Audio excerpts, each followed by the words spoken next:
Santiago, ¿qué tal? Buenas tardes, ¿cómo estás? Roberto, hola Roberto, ¿qué tal? Oye, vamos haciendo números también sobre la marcha. Claro, como a estas alturas no estamos como pensábamos que íbamos a estar, pues hay que revisar las previsiones. El Banco de España, por ejemplo, lo ha hecho, ha rebajado la de crecimiento de la economía hasta el 6% por el mal inicio de este año, ¿no, Santiago? Sí, esto es totalmente cierto, ¿no? Pero lo que hay que resaltar, yo creo, es que esta previsión del gobierno, que la ha rebajado el Banco de España, es la que sirvió para hacer los presupuestos.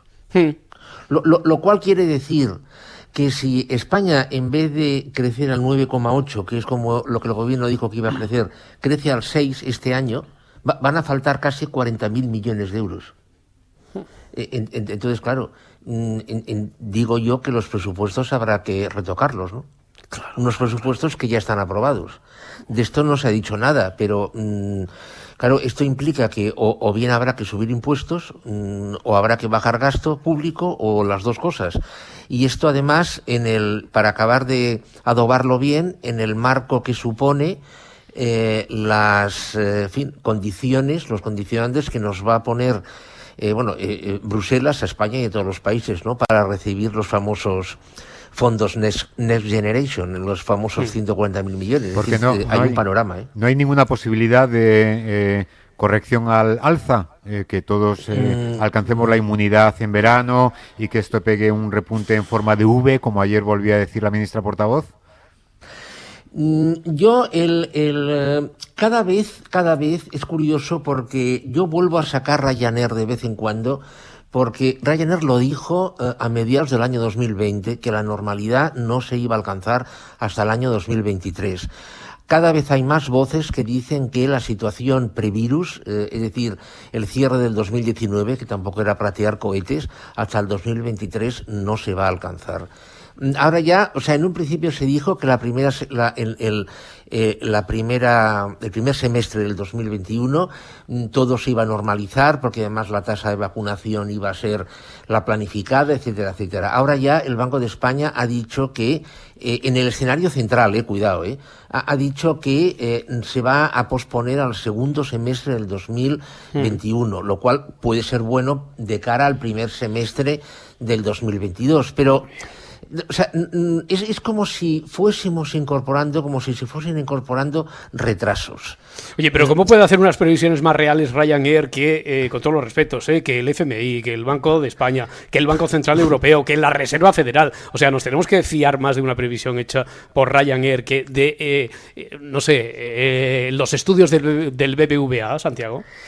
¿Tú sabes, Roberto, quién en España, digo en España porque yo con los taxistas de otros sitios hablo poco, ¿sabes quién en España sabe más de la economía de la calle? Los taxistas. Me vas a decir los Roberto. Taxistas, claro. Los taxistas. Habla con un taxista. Los taxistas saben, conocen la calle. Y los camareros también. Ryanair tiene dos ventajas. En primer lugar, que mueve gente normal, George Soros, las Kardashian no viajan con Ryanair. Es decir, Ryanair mueve gente de la calle, mueve población de la calle, y en segundo lugar mueve muchísima y de sitios muy variados. No, si esto pone muy bien a Ryanair y a los taxistas. Lo que es discutible en qué situación pone a entidades que tienen que hacer estudios solventes sobre la previsión, sobre la que se elaboran presupuestos, etcétera, porque todos están muy poquito pegados a la realidad, como los taxistas o como Ryanair, ¿no? Bueno, mi opinión personal, Roberto, esto es una opinión personal mía, Sí. Los taxistas o Ryanair no tienen la presión que les puede marcar un político para que, el color da igual, del político, para que suavicen la realidad. Esta es mi opinión. Entonces, claro, siguiendo con las previsiones del Banco de España, una cosa a la cual se le ha puesto muy poco el acento ha sido la inflación. La inflación, dice el Banco de España, que este año va a cerrar al 1,4. El año que viene, que el 2022, que va a ser, digamos, sólido, caerá al 0,8, y en el 2023 volverá a subir al 1,2. Es decir, en cualquier caso, lejísimos de aquel famoso 2%, que es el objetivo. Lo cual, claro, lo que nos está indicando es que el consumo, pues no, la inversión, pues tampoco la que debería ser. Entonces, claro, es una situación débil. Bueno, débil no para todos, porque vamos a más datos. Datos de la Reserva Federal, en este caso de Estados Unidos, que confirman que el año pasado fue un año buenísimo para los ricos, ¿no? Bueno, esto, para mí, lo que me admira de Estados Unidos, Roberto, es que allí se publica todo, por salvaje que pueda ser, se estudia y se publica. Efectivamente, como has apuntado, en el 1% del año pasado que fue un año malo, de pandemia, etcétera, etcétera, ¿no? El 1% de la población se llevó el 34% de la riqueza que se generó en Estados Unidos en el año 2020. En el 10% se llevó el 65%. Es decir, se está produciendo lo que hemos comentado en otras ocasiones, una hiperconcentración del capital y de la riqueza. Claro, ¿cómo se explica que este 1%, o ampliémoslo al 10%, eso me da igual, de la población acumulara esta riqueza? Bueno, pues porque gran parte de los dineros que inyectaron los bancos centrales, en este caso la Reserva Federal en Estados Unidos, ¿dónde fue? A las bolsas. Entonces, ¿quién está controlando la mayor parte de los valores que se negocian en las bolsas? Las grandes fortunas. Llegamos a la conclusión que defiendes tú siempre, que dinero hay. Lo que pasa que está donde está. John, perdona, que no sé si te había interrumpido. Sí, como se publica todo, yo no sé si entre ese 1% o 10%, como dice Santiago, que sabemos quiénes son. Es decir, entiendo que son sobre todo inversores, son especuladores, es decir, no es gente que se ha puesto de repente a construir carreteras y invirtiendo en mucho trabajador y en mucho... No es gente que se ha puesto a vender, ropa.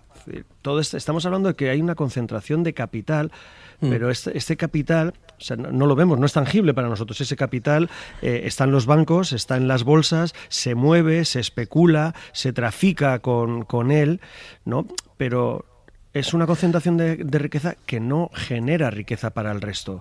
Porque si al menos te has hecho rico haciendo carreteras o no sé, o construyendo barcos, pues hay mucha gente a la que has dado trabajo, ¿no? No, genera poca. Es decir, por ejemplo, cuando sube el precio, ahora por ejemplo está subiendo la cotización de las materias primas, ¿no? Maíz, trigo, etcétera, etcétera. Claro, cuando sube el precio del maíz, hay quien se beneficia de la cotización del maíz, hay quien se beneficia, pero el señor de la calle, el señor que come tamales en México, pues al contrario no se beneficia, es perjudicial. Cuando la cotización de Apple sube, a ver, esto no hace que el iPhone sea mejor. Bueno, pues sube la cotización y el que tiene acciones evidentemente se beneficia. Es un punto de vista muy interesante este que has aportado. Es decir, sube la riqueza, pero es una riqueza que genera poco PIB. Genera poco PIB desde el punto de vista de la producción, es cierto, totalmente verdad. John, Isaías, ¿queréis conocer la probabilidad que tenéis de que vuestro trabajo, a lo que os dedicáis, acabe desapareciendo y pueda ser realizado por un robot? Lo digo porque hay una máquina, hay una fórmula de respuesta de inteligencia artificial. Se puede saber consultando la web Will Robots Take My Job, es decir, ¿robarán los robots mi trabajo? willrobotstakemyjob.com, basada en un estudio de la Universidad de Oxford. ¿Tú lo has probado con lo tuyo, Santiago, economista? Yo lo he probado, evidentemente. Concretamente, lo que pasa es que quiero hacer una matización, por si quienes nos están oyendo lo prueban. Quienes lo prueben tengan en cuenta que no en todos los países la definición de las funciones de las profesiones son idénticas. Por ejemplo, enfermera. Una enfermera del Reino Unido tiene unas funciones que no tiene en España y viceversa. O sea, esto hay que tenerlo en cuenta. Yo sí, lo he probado. Dentro de economistas, que hay bastante tipología, lo más general, lo más genérico, el 35% de probabilidades existe o tiene de que el trabajo de economista sea realizado por un robot. Lo tienes más crudo. Yo no he querido probar periodista porque no quería abocarme a la cruda realidad. He puesto locutor de radio y televisión. Bueno, eso, claro, el 10% de posibilidades solo de terminar. Los que lo tienen muy crudo son los taxistas. Bueno, sí. A ver, el 80%. Lo que pasa que, como tú muy bien has dejado apuntado en el aire, yo creo que tienen un futuro prometedor como analistas de estudios del Banco de España o del Fondo Monetario Internacional, ¿no? A lo mejor ese futuro nos está hablando del presente, y estos especuladores que acumulan riqueza lo hacen gracias a máquinas y a robots también, ¿no? O sea que a lo mejor ya los robots están creando riquezas y están enriqueciendo a los especuladores. Es posible. Bueno, el tema de...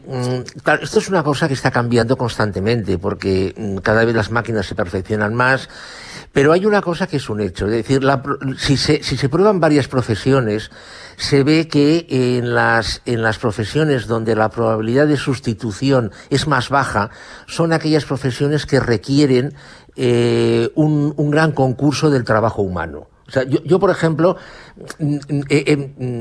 cuando leí este artículo y vi la web esta, automáticamente me vino a la cabeza esas personas que están en los hospitales, que informan a los familiares de cómo ha ido la intervención quirúrgica que han hecho a su padre o a su madre o a su hijo, ¿no? Entonces, claro, yo creo que falta muchísimo para que una máquina, para que un robot pueda realizar ese trabajo. El factor humano. Santiago Niño, un abrazo, hasta la próxima semana. Muchas gracias. Muy bien, hasta luego a todos. Hasta luego.